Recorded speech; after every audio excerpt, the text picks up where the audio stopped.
एगो बिरहा गुरुजी बैठल बानी। हमारा वेद में, हमारा पुराण में कैसन कैसन कहानी बा। विद्वानों का लिखा है अयोध्या की राजगद्दी वंश के मामले में गुरुजी हमेशा विवादास्पद रही है, विवादों में रही है। वंश के मामले में दशरथ के जन्म के विषय में आप जानते होंगे, न जानते होंगे तो मौखिक रूप से सुन लीजिए। यज्ञ होत रहे, धरती खनाई, 10 गो रथ निकलल, 10वां रथ पर दशरथ अयोध्या का राजा हुआ। राम लक्ष्मण भरत शत्रुघ्न के जन्म के विषय में जानते हैं। यज्ञ भइल, खीर की व्यवस्था गुरुदेव ने प्रसाद के तौर पर दिया। इहो प्रमाण मिलेला कि एक टुकड़ा लेके एगो चील उड़ गई रहे। बोली मत, बोली मत। और खीर का टुकड़ा ले जाके लंका में कैकसी के पास गिरा, लोग के खैलस, तभी भीषण पैदा हो गई। ये बिरहा का लेखक क्या खोजता है? 7 पीढ़ी ऊपर राम और दशरथ से 7-8 पीढ़ी ऊपर अयोध्या की राजगद्दी पर एक राजा हुआ करता था जिसका नाम था राजा दिलीप। हम निहोरा करब, निवेदन करब कि सूते के बाद, जाए के बाद चल ले जाई, लेकिन ए बिरहा के 10 मिनट का समय निकाल के जरूर हुआ सब ध्यान से सुन ली। कितना बढ़िया कवि खोजता है। राजा दिलीप के राज में बाघ बकरी एक घाट पर पानी बैठ जाई, चाचा बैठ जाई, सुने लायक बात। ननदी भौजिया तो बहुत कुल होला, तनिए के सुन ले। राजा दिलीप के दरबार में एक घाट पर बाघ बकरी पानी पी रहल बाड़न, प्रजा बड़ी खुश बिया। वही बीच में प्रजा एक दिन राजा के सामने रोवे लगा कि हमनी का बड़ा दुखी बानी जा। काहे दुखी बानी जा? का दुखी ऐसे बानी जा कि रउआ अपन बियाह नहीं कैले, बियाह कली। ध्यान से सुनी, बियाह रउआ नहीं कैले, बियाह कली। राजा दिलीप कहलन कि अच्छा तो हम तो लोग की सेवा में कोनो कमी कैले बानी, बियाह करब चाहे ना करब। कहलन ना जी बियाह करी। राजा उठा, कहा बियाह का मतलब? कहा मतलब गद्दी का वारिस। खून का बड़ा असर पड़ता है, सच्चा खून हो तो दोगलपन ना करी, अगाह के वार करी। और दोगला खून हो तो सुतलो में काट दे, काहे कि ओकरा खून में दोगलपन बा। सच्चा खून ऐसा काम ना करे। राजू बाबू बैठे।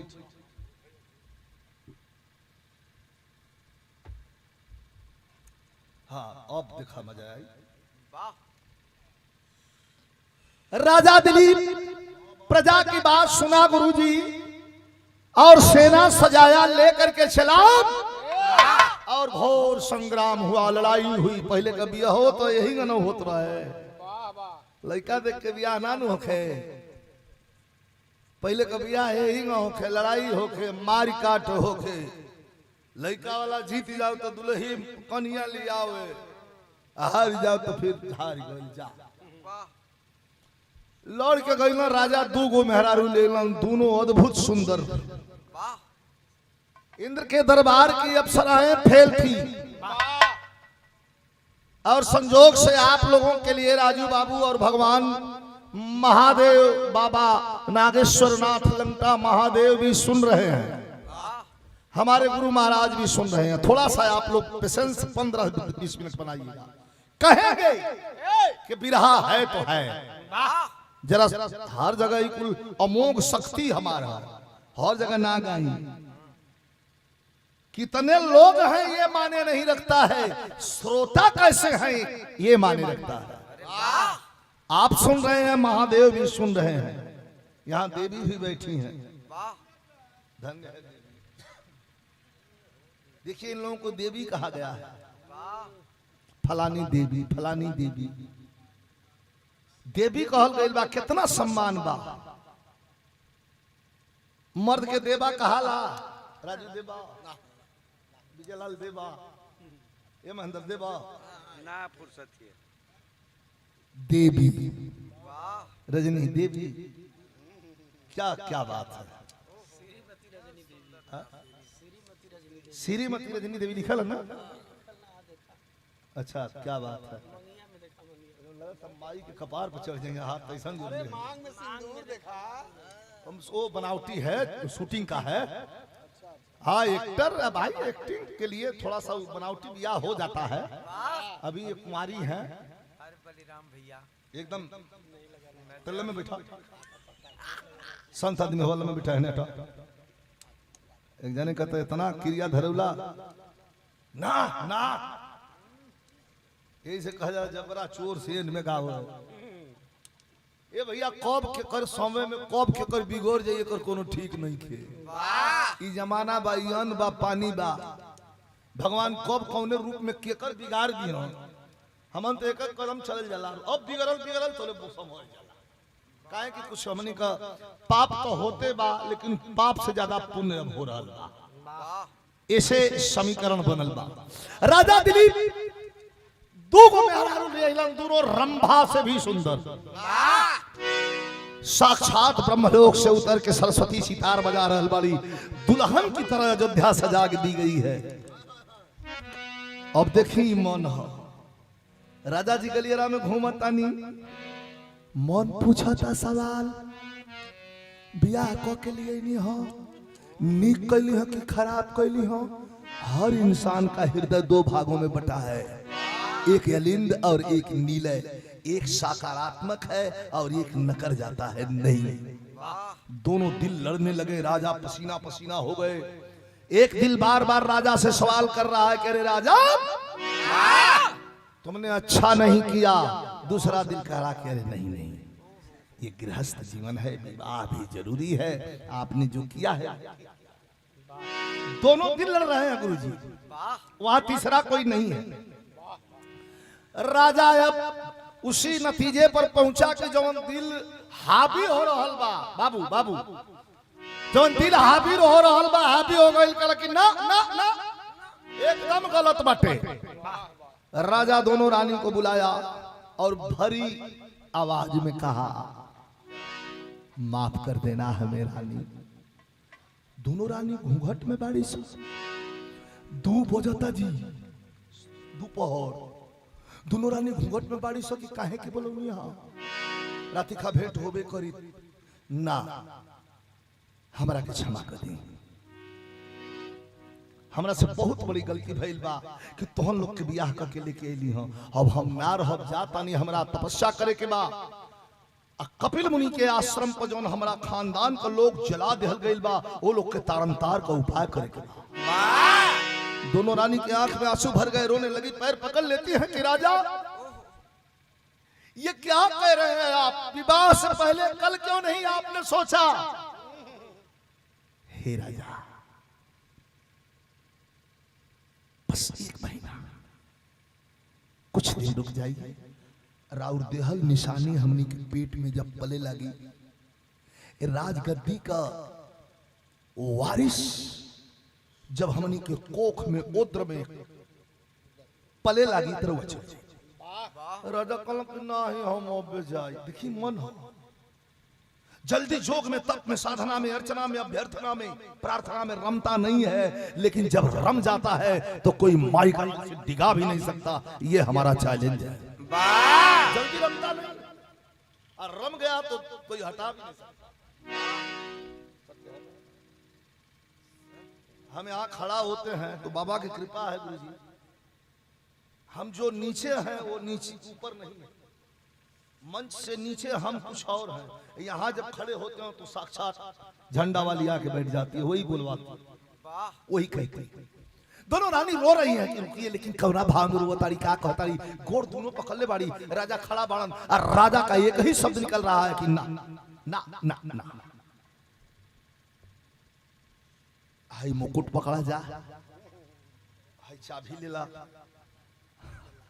आ दोनों जना है राज काज चलावा। अच्छा एगो काम करी हा, पतिव्रता धर्म का पालन करी हा जा, आ गद्दी का हो सके तो एगो वारिस तैयार कर लिया जा। सुन ला ई 2 लाठी मारे का काम हो कि ना? ईटा पत्थर से लेका हुई कोई के जाता हूं कि पतिव्रता धर्म का पालन करिया जा, आ गद्दी का वारिस देखिए अध्यात्म है, खेला नहीं। पतिव्रता धर्म का पालन भी करना है, गद्दी का वारिस भी तैयार करना है। दोनों रानी कहले भाई लागता कि राजा जी का दिमाग लौट गया। दोनों रानी कह रही का रुक जाएंगे, तन से ऊपर उठा दी मैं। हाँ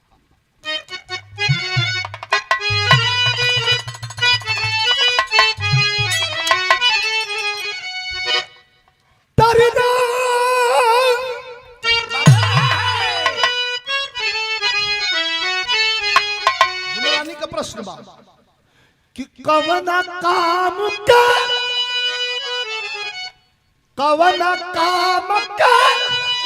जवानी हो रवानी के बिना, अरे रवानी के बिना कि नदिया कैसे चैन पाई, गहिरे पानी के बिना नदिया कैसे चैन पाई।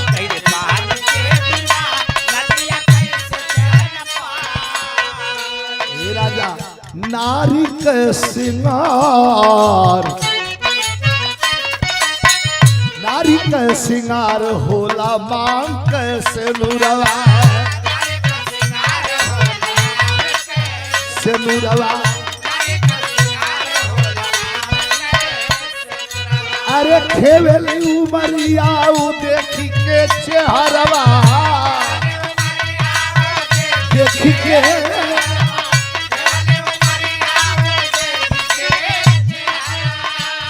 तरना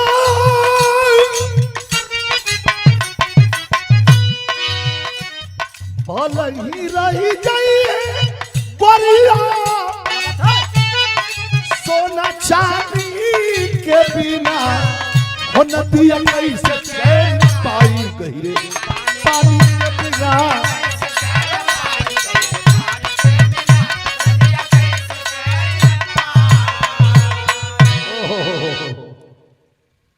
एक बात बता दो राजू बाबू, जे सुनता एक बिरहा के वो सौभाग्यशाली है, जे ना सुनस ऊपर दुर्भाग्य है। कहा कि सीधा सीधा टच करी भगवान भोले शंकर के चरण की। लाख दोनों रानी गिड़गिड़ाती रही, छिछियाती रही, लेकिन राजा जब चल गहलन, रजनीगंधा जी राजसी ठाट बाट उतार दिया, सोने का मुकुट उतार दिया, गहने उतार दिया, एगो धोती पहिर के एगो गमछा लिहलन, और दोनों रानी को प्रणाम करके कहते हैं बात याद रहे, गद्दी कवारिस लोग प्रतिबद्धता धर्म का पालन करिया जाए, हो सके तो गद्दी कवारिस तैयार करिया जाए, ये हमारा प्रजा का मन रहे। तो अब कवि जी अध्यात्म की ओर चलते हैं कि जब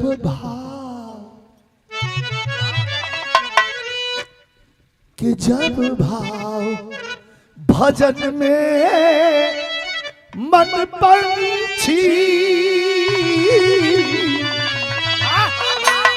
आध्यात्मिक लाइन है राजू बाबू कि जब भाव भजन में मन पंछी यहाँ टूट गया तो टूट गया,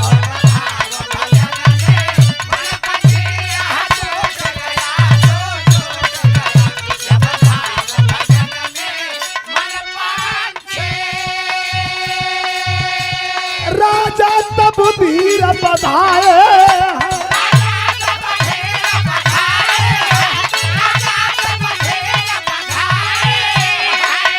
अरे वो घोर विपिन में आए, सुगना सुगना सुगना ये मतलबी दुनिया से अरे सुगना ये मतलबी दुनिया से जब रूठ गया तो रूठ गया, जब रूठ गया तो रूठ गया।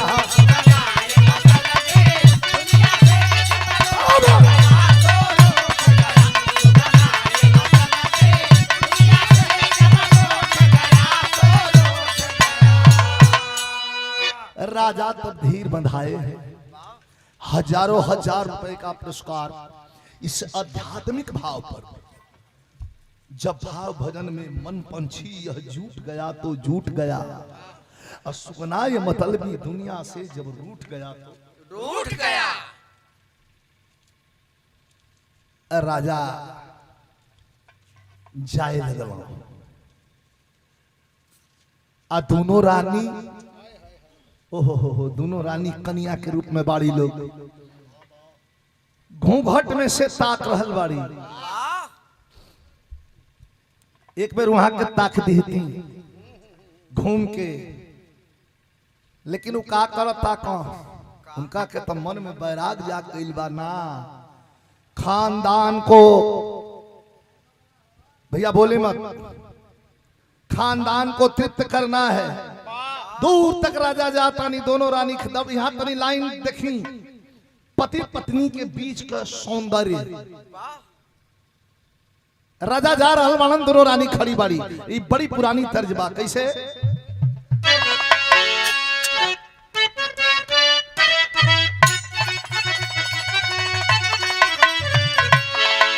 गीत रवा सबका चीर पर चीर बा। कि तूने काजल गई दिल में रात हो गई, बारे कभी कि डूब गई नैया किनारे। कौन नैया? कौन नैया को उपमा देहल गइल बा दोनों रानी से। राजू बाबू अमाझी के बा राजा कि डूब गई नैया किनारे, अरे माझी से कुछ बात ना भइल। डूब गई नैया किनारे, अरे माझी से कुछ बात ना भइल। पायल छमके चूड़ी कंगन से, पायल छमके चूड़ी कंगन से मुलाकात ना।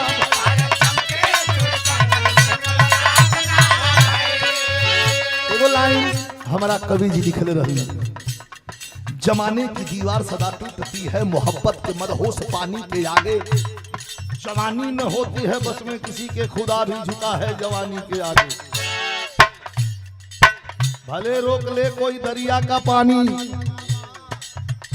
रजनीगंधा जी, भले रोक ले कोई दरिया का पानी, मगर ये जवानी को बांध ही न जाए। जमाना जो भी रहा हो, दोनों रानी राजा के वियोग में पागल हैं। 10 दिन बीतल बा। कभी कहत अन्यायी देखी लाइन, बारे प्यारे लाल, मन नहीं बस में जवानी नहीं बस में, मन नहीं बस में जवानी नहीं बस में नहीं रवानी।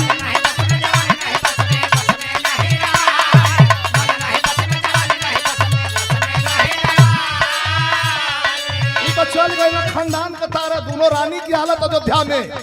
मन नहीं बस में जवानी नहीं बस में नहीं रवानी। अरे दोनों सदिया पत्थर पे जस मछरिया हो,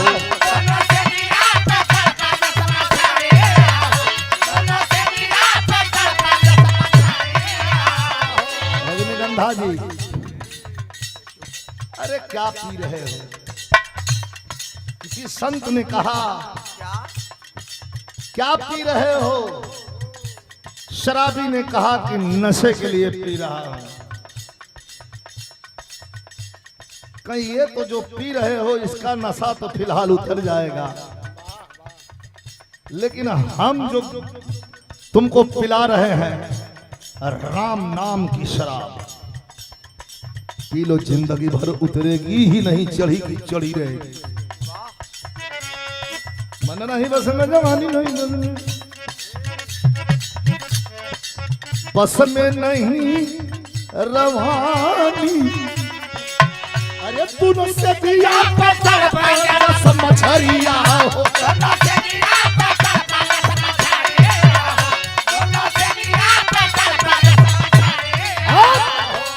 एक दिन 28 दिन निकल बा राजू बाबू दोनों सेज पर बैठल 28 आदमी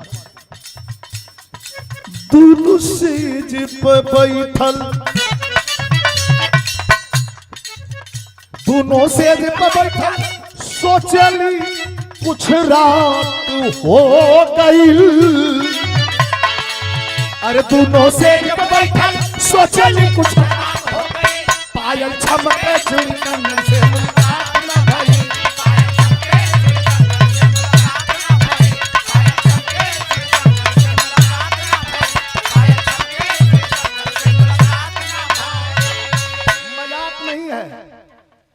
कुछ लाइनें हास्यास्पद भी जाएंगी लेकिन उसको रखिएगा मत, निकाल दीजिएगा। दोनों रानी आंख में आंसू भर के एक दूसरा से पूछ रहल बाड़ी कि राजा तो चल गए आइयो कोई के गइल बड़न की गद्दी का वारिस तैयार कर लिया जा, लेकिन पतिव्रता धर्म का पालन कर लिया जा। दोनों जने सुरसती हो लोग। दोनों रानी सोच के राजा का बात हंस रहल बाड़ी, रोइयो रहल बाड़ी। अपना में राय कहली सकी अब राजा कोहिए के गइल बड़न तो चला हमने के विश्वास का मंथन करिया। ए भैया बात का मंथन सुन ले बानी, दही का मंथन सुन ले बानी। कलकत्ता में जब हम रहत रहे बाबूजी ड्यूटी करत तो दाल ना पाके तो वो खैलर से महिजा मां की जल्दी पाको एहू का मंथन सुन ले बानी, समुंदर मंथन सुन ले बानी। बात कई ई विश्वास का मंथन कैसन दोनों रानी कहतड़ी लोग करे के। जा पर कृपा राम कह होई ता पर कृपा करे सब कोई। प्रभु की कृपा जिस पर हो जाती है उस पर जमाना मेहरबान, और जिस पर ऊपर वाले की नजर टेढ़ी हो जाती है तब पानी में भूजल मछली पानी में कूद जाती। वाह मुअल ना भूजल नहीं तो कूद जाई पानी में, काहे की नजर टेढ़ी। अब भगवान दो बार अक्सर हंसेलन, एक बार हंसेलन कि देखिए अपार सफलता देवे लगलन, धन देवे लगलन, सुख वैभव देवे लगलन, तो अगल बगल के लोगों को चोरावे लागेला तो हंसला बहुत जोर कि साला 1000 हाथ से दे रहा हूं, ये 2 हाथ से कितना लूटेगा। एक बार कब हंसेलन कि जब केहू का चमड़ी उघाड़ के ले लेलन एकदम रोड पर आ जाला, आई हो बाप रे अब का करी, तो वही घड़ी अगल बगल के लोगों के संभारे लगेला कि ले ला भैया हाई ले ला तब हंसल कि 1000 हाथ से खींच करके इसको मैंने रोड पे कर दिया है, ये 2 हाथ वाला चला है संभालने।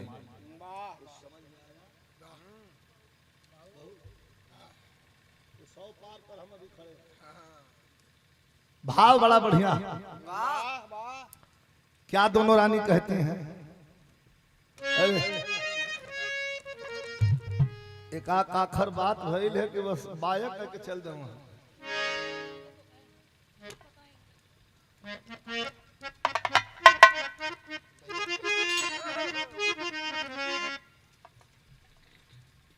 यही के चौपाई में कहले हूं, जाको प्रभु दारुण दुख दीना, उसकी मति पहले हरेली। दुख हो करे ओकर मति पहले हरण होले। अब पहले तो भैया बोले मत, पहले तो हम चिंतित रही आज दादा हाई काम कैसे हो, लेकिन अब ना रहिला चिंतित। कौनो काम सामने हम कह दे माई करी न हमसे। सामाजिक प्रतिष्ठा बचते बचाते आदमी जिंदगी जी रहा, तूफान आए लौटते गए, आए लौटते गए। लेकिन अब दोनों रानी कह तारीख आई है ने, ये देखिए ये तर्ज का कोनो जोड़ा नहीं की, कितना सुंदर धान के रोपनी में गवात रहे। भरतो भैया गीत के गोले बानी सवनवा में नो जइबू नदी चाहे भैया आवस चाहे जंगलू सवनवा में नो जइबू नदी। एक बिरहा के वो कलाकार रहे गुरुजी भुल्लू उस्ताद। अरे बाप रे बाप हमें फिल्टर रहे इतना सुंदर बोला कि तुम लागे गनगना जा शरीर हम तो पागल हो जाएंगे कि कहां से आवाज निकले थे उनका गीत बा कैसे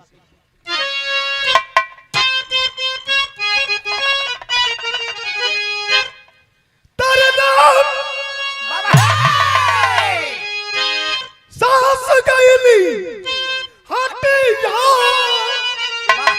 कि ननद पुरवटिया की गगर छुआई जाई रजऊ सैया